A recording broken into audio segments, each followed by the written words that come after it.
वैष्णव नवनीत प्रिया जी गोपाल जी की सेवा करता था, लेकिन उसके घर में इतनी दैन्यता थी कि एक बार का भोजन ही 3 बार में पाया जाता था, दोबारा बनाने की सामग्री नहीं इकट्ठी हो पाती थी।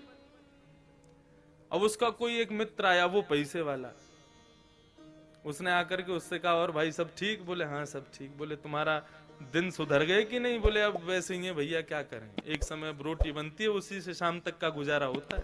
बोले अच्छा तुम पूजा वूजा करते हो क्या? बोले हाँ। बोले किसकी करते हो? बोले गोपाल जी, नवनीत प्रिया जी, लड्डू गोपाल, इनकी पूजा करता हूँ।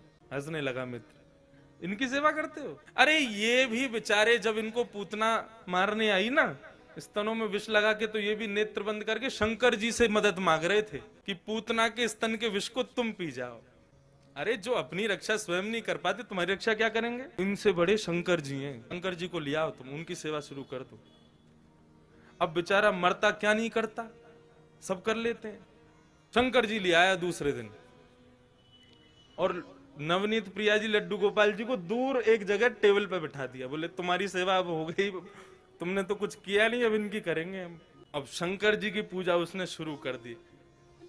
खूब रुद्राष्टाध्यायी से अभिषेक आदि सब करने के बाद में अगरबत्ती जला करके और त्रिपुंड लगा लिया। पहले तो उर्दपुंड लगा रहा था, अब त्रिपुंड लगा करके ओम नमः शिवाय जप करने लगा। अब जैसे ही आंख खोल के देखा तो जो उसने अगरबत्ती जलाई थी उसका धुआं उड़ करके गोपाल जी के पास जा रहा था। अब वो धुआं है, वो तो कहीं भी जा सकता है।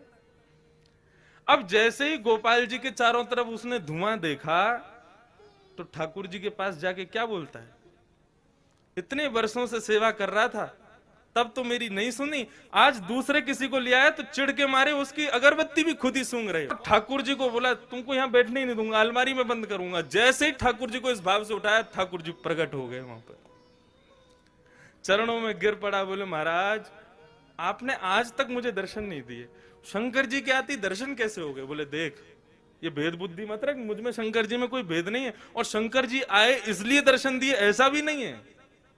तो बोले क्यों किए, फिर क्यों दिए दर्शन आज आप? बोले कल तक तुझे ये नहीं लगता था कि मेरी नांग सूंघती भी है, कल तक तुझे ये नहीं लगता था कि मुझे भी जलन हो सकती है, लेकिन आज तेरे भीतर ये भाव आया कि मैं चैतन्य हूं, ये अगरबत्ती मैं भी सूंघ रहा हूं, मुझ में भी एक जलनशीलता आई है, मतलब मैं साधारण मूर्ति नहीं, मैं चैतन्य हूं।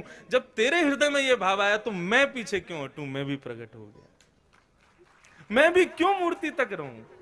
जब तू ही मुझे इतना ऊपर पहुंचा चुका है तो मैं भी प्रकट हो गया। तो ठाकुर जी का दूसरा स्वरूप भागवत कहती है चैतन्य।